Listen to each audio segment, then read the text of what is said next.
Yeah. Hey, what is up? Living off the edge like a barber lining up. Just another day and another dollar, bruh. കലിപ്പ് തീരണില്ലല്ലേ. National highway 66 ഈ ആറുവരിപ്പാതയുടെ ഗുണങ്ങളും കാര്യങ്ങളൊക്കെ നമ്മൾ ഒരുപാട് കേട്ടതാണ്. അതിലൊന്നും എനിക്ക് അഭിപ്രായ വ്യത്യാസമില്ല കേട്ടോ. എന്നാലും കുറച്ച് കാര്യങ്ങൾ പറയാം. മലപ്പുറം ജില്ലയും കോഴിക്കോട് ജില്ലയുടെ കുറച്ച് ഭാഗമാണ് കേട്ടോ ഇപ്പം ജനങ്ങൾക്ക് വേണ്ടിയിട്ട് തുറന്നു കൊടുത്തിരിക്കുന്നത്. പണിയൊക്കെ പല സ്ഥലത്തും ഇപ്പോഴും നടക്കുകയാണ്. പക്ഷെ എന്താ ഉണ്ടായേ, ടോൾ പിരിവ് നേരത്തെ അങ്ങ് തുടങ്ങി. ചെറിയ പൈസയേ ഉള്ളൂ, 130 രൂപ. ഞാൻ സ്ഥിരമായിട്ട് യാത്ര ചെയ്യുന്നതാണ് ഈ ഹൈവേയിലൂടെ. ഞാൻ എന്നും കാണുന്നതും ഒക്കെ ആയിട്ടുള്ള കുറച്ച് കാര്യങ്ങൾ നിങ്ങളുമായിട്ട് പറയാം. ഈ ഹൈവേയുടെ പണി തുടങ്ങുന്ന കാലം മുതൽ ഇതിലൂടെ യാത്ര ചെയ്യുന്ന ഒരാളാണ് ഞാൻ. നമുക്കൊരു കാര്യം ചെയ്യാം, കോഴിക്കോട് മലാപ്പറമ്പിൽ നിന്ന് തുടങ്ങാം, കുറ്റിപ്പുറം വരെ എടുക്കാം. അതിൻ്റെ ഇടയിലുള്ള കുറച്ച് കാര്യങ്ങൾ സംസാരിക്കാം. വണ്ടിക്ക് നോക്കിയാ ഹായ് ഫ്രണ്ട്സ്. മലാപ്പറമ്പിൻ്റെയും തൊണ്ടയാടിൻ്റെയും ഇടയിൽ ഈ നാഷണൽ ഹൈവേ ക്രോസ് ചെയ്യാൻ യാതൊരു മാർഗവുമില്ല. ആകെയുള്ളൊരു മാർഗം എന്ന് പറയുന്നത് തൊണ്ടയാട് ഓവർബ്രിഡ്ജിനും താഴെയുള്ള ക്രോസിങ്, അല്ലെങ്കിൽ മലാപ്പറമ്പ് ജംഗ്ഷനിൽ ചെന്നിട്ട് സർവീസ് റോഡിലേക്ക് കയറുക. ഈ 2 മാർഗമാണുള്ളത്. ഇതിൻ്റെ ഇടയിലുള്ള എല്ലാ വഴികളും ഇവർ അടച്ചു കഴിഞ്ഞു. സർവീസ് റോഡിൻ്റെ നിയമം എന്താ എന്നുള്ളത് ഇതുവരെ പുറത്തു വിട്ടിട്ടുമില്ല, പോലീസുകാർക്കും അറിയില്ല. അതുകൊണ്ട് തന്നെ തൊണ്ടയാട് ഓവർബ്രിഡ്ജിൻ്റെ താഴെ എന്നും ബ്ലോക്കാണ്. ഒന്ന് ഇപ്പുറത്തേക്ക് കടക്കണം എന്നുണ്ടെങ്കിൽ ജനങ്ങൾ അങ്ങോട്ട് പോകണോ ഇങ്ങോട്ട് പോകണോ, എന്നും തിരക്ക്, എന്നും ബ്ലോക്ക്. എന്തൊരു കഷ്ടപ്പാടാണ്. ഇനി നമ്മളിങ്ങനെ മുന്നോട്ട് പോവാം. തൊണ്ടയാട് കഴിഞ്ഞേ നേരെ പോകുന്നു, നമ്മൾ കാണുന്നു ഹൈലൈറ്റ് മാൾ കാണുന്നു. കഴിഞ്ഞ ദിവസം ഒരു ലേഡി ഒരു വീഡിയോ പോസ്റ്റ് ചെയ്തിരുന്നു സോഷ്യൽ മീഡിയയിൽ. അതായത് ഹൈലൈറ്റ് മാളിലേക്ക് വരുന്ന വാഹനങ്ങൾ മുഴുവൻ ഹൈലൈറ്റ് മാളിൻ്റെ മുന്നിലെ നാഷണൽ ഹൈവേയിലെ ബ്രിഡ്ജിൻ്റെ മുകളിൽ നേരെയായിട്ട് പാർക്ക് ചെയ്തിരിക്കുന്നു. മാളിൽ പാർക്ക് ചെയ്യേണ്ട വാഹനങ്ങൾ മുഴുവൻ ബ്രിഡ്ജിൻ്റെ മുകളിൽ പാർക്ക് ചെയ്തിരിക്കുന്നു. എന്താണിത്, ഇവിടെ നിയമമൊന്നുമില്ലേ എന്നൊക്കെ ചോദിച്ചിട്ടാണ് അവർ ആ പോസ്റ്റ് ഇട്ടിരുന്നത്. അതിന് താഴെ ഒരുപാട് കമൻറ്റുകൾ വന്നിരുന്നു. ആ കമൻറ്റുകളിലൊക്കെ പറയുന്നുണ്ട്, പിന്നെ എവിടെ പാർക്ക് ചെയ്യും, അതിനൊക്കെ തന്നെ അല്ലേ നാഷണൽ ഹൈവേ എന്നൊക്കെ പറഞ്ഞ് കുറേ കമൻറ്റുകൾ. ഞാനത് വായിച്ച് ശരിക്കും അത്ഭുതപ്പെട്ടു പോയി. നാഷണൽ ഹൈവേ എന്ന് പറയുന്നതിന് ഒരു നിയമമുണ്ട്. ആ നിയമം അനുസരിച്ചിട്ട് വേണം അതിലൂടെ വാഹനം ഓടിക്കാനും വണ്ടി നിർത്തുന്നതിന് പോലും ചെറിയ സമയം അനുവദിക്കപ്പെട്ടിട്ടുള്ളൂ. അവിടെയാണ് വാഹനങ്ങൾ നിരയായിട്ട് പാർക്ക് ചെയ്തുകൊണ്ടിരിക്കുന്നത്. ഈ നാട്ടിലൊരു MVD ഇല്ലേ, അങ്ങനെ ഒരു ഡിപ്പാർട്ട്മെന്റ് ഇല്ലേ, ഇതിനൊന്നും ഒരു ഫൈൻ ചുമത്താൻ പോലുമുള്ള നിയമം ഇവിടെ ഇല്ലേ, അതിനുള്ള ആളുകളില്ലേ, അതിനുള്ള ഉദ്യോഗസ്ഥരില്ലേ?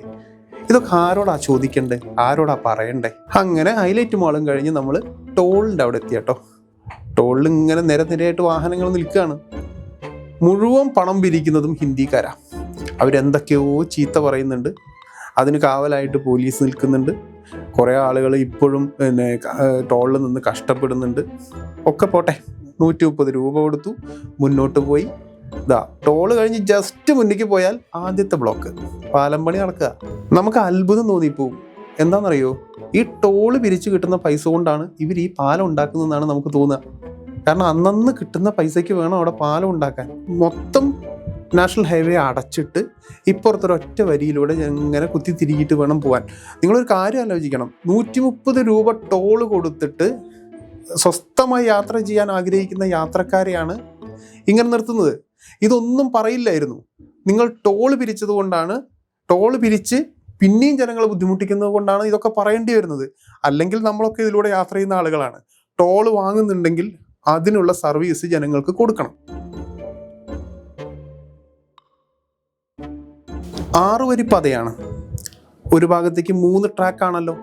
ഈ 3 ട്രാക്കിലും പോകേണ്ട വാഹനങ്ങൾ, ഓരോ ട്രാക്കിനുള്ള സ്പീഡ്, ഓവർടേക്കിംഗ് ട്രാക്ക് എങ്ങനെ ഉപയോഗിക്കണം, ഇതെല്ലാം എഴുതി വെച്ചിട്ടുണ്ട്, പത്രങ്ങളിലൂടെ പറഞ്ഞിട്ടുണ്ട്, പല രീതിയിൽ പറഞ്ഞിട്ടുണ്ട്. ചെക്കിങ്ങോ കാര്യങ്ങളോ ഒന്നുമില്ല, അത് പോട്ടെ. എന്നാലും സ്വന്തം ജീവനെ കരുതിയിട്ടെങ്കിലും ജനങ്ങൾ അത് പാലിക്കാൻ തയ്യാറാവണം.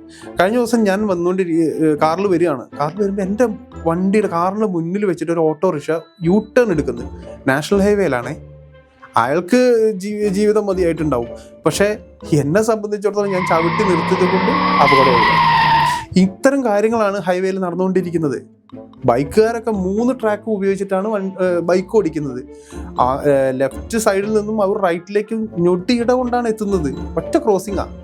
അതുപോലെ എക്സിറ്റിലൂടെ എൻട്രിയിലൂടെ എക്സിറ്റ്. നമ്മളെ KSRTC ഉണ്ടല്ലോ, KSRTC വരെ ഇത്തരം നിയമങ്ങൾ പാലിക്കുന്നില്ല. ഞാൻ എൻ്റെ കണ്ണുകൊണ്ട് കണ്ടതാണ്. KSRTC എൻട്രിയിലൂടെ എക്സിറ്റ് എടുക്കുന്നു എന്ന് മാത്രമല്ല, അവിടെ വെച്ചിരിക്കുന്ന ഡിവൈഡർ പോലും തകർത്തിട്ടാണ് KSRTC ഉള്ളിലേക്ക് കയറുന്നത്. ഒരു സർക്കാർ സംവിധാനത്തിൽ പ്രവർത്തിക്കുന്നതാണ് KSRTC.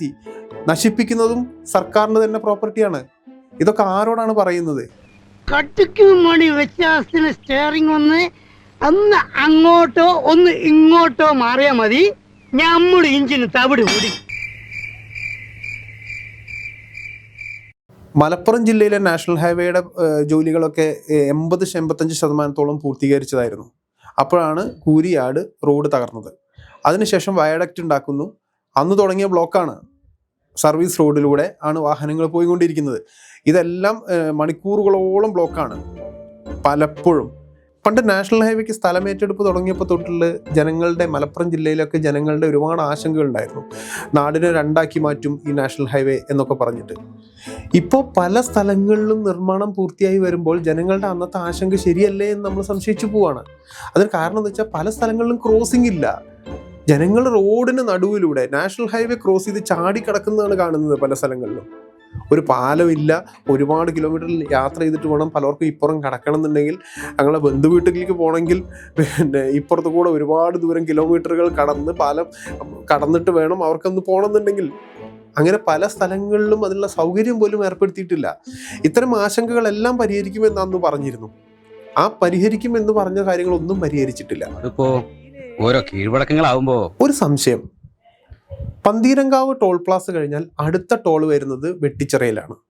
വെട്ടിച്ചിറയും പന്തീരങ്കാവും തമ്മിൽ 60 കിലോമീറ്ററിൻ്റെ ഉള്ളിലുള്ള ദൂരമേ ഉള്ളൂ. അപ്പോൾ എന്താണ് ഇതിൻ്റെ ഒരു കണക്ക്? എങ്ങനെയാണ് അങ്ങനെ? ഞാൻ ഒരുപാട് അന്വേഷിച്ചു. എന്താണ് ഇതിൻ്റെ കണക്ക്? 60 കിലോമീറ്ററിൻ്റെ ഒരു പരിധി ഉണ്ടല്ലോ, പക്ഷേ ഇത് തമ്മിൽ അത്രയല്ല. അതിൻ്റെ വ്യത്യാസം അതിൻ്റെ ഉള്ളിലാണല്ലോ വരുന്നുള്ളൂ. 50-55 കിലോമീറ്ററിൻ്റെ ഉള്ളിലേ വരുന്നുള്ളൂ. അപ്പം പറഞ്ഞു, പാലങ്ങളൊന്നും നമ്മൾ കണക്ക് കൂട്ടുന്ന കിലോമീറ്ററിലല്ലാത്ര നാഷണൽ ഹൈവേയുടെ കണക്ക്. അത് വേറെന്തോ ഒരു കണക്കാണ്. ആ കണക്കായത് അതുകൊണ്ട് തന്നെ അതിൽ കൂടുതൽ വരും എന്നാണ് ഇവർ പറയുന്നത്. കണക്കുകളൊന്നും ശരിയാകുന്നില്ലല്ലോ ഗംഗാര. ആയിക്കോട്ടെ.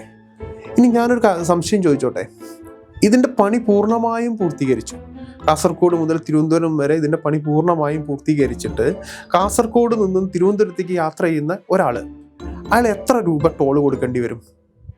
ഓരോ ജില്ലകൾ കടക്കുമ്പോഴും 130, 60 കിലോമീറ്റർ കഴിയുമ്പോൾ 130 കൂട്ടിക്കഴിഞ്ഞാൽ എത്ര രൂപ വരും ഇതിലൂടെ യാത്ര ചെയ്യാൻ മാത്രം തിരുവനന്തപുരത്ത് എത്തുമ്പോൾ?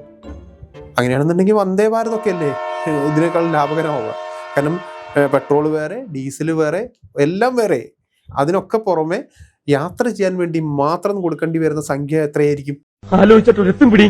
ടോള് കൊടുത്ത് യാത്ര ചെയ്യേണ്ടി വരുന്നത് കൊണ്ടാണ് നേരത്തെ ഞാൻ പറഞ്ഞതുപോലെ ഇത്രയും പറയേണ്ടി വന്നത്. ഇനിയും ഒരുപാട് കാര്യങ്ങൾ പറയാനുണ്ട്. നിങ്ങൾ ജനങ്ങളെ കയ്യിൽ നിന്നും പണം വാങ്ങുന്നുണ്ടെങ്കിൽ അതിനുള്ള സേവനം, അതിനുള്ള സർവീസ് നിങ്ങൾ ജനങ്ങൾക്ക് കൊടുക്കണം. അതല്ലാതെ അവർ ഈ പൈസയും തന്ന് ഈ ബുദ്ധിമുട്ടും സഹിച്ച് യാത്ര ചെയ്യണം എന്ന് നിങ്ങൾ പറയരുത്. അതുകൊണ്ടാണ് ഇത് പറയേണ്ടി വരുന്നത്. ഇതുപോലെ ഇനിയും ഒരുപാട് കാര്യങ്ങൾ പല സംഭവവുമായി ബന്ധപ്പെട്ടിട്ടും പറയാനുണ്ട്. നമുക്ക് അടുത്തതിൽ പറയാം. ചെറിയൊരു സമാധാനമുണ്ട്. Chapter 4. A chapter with endless stories.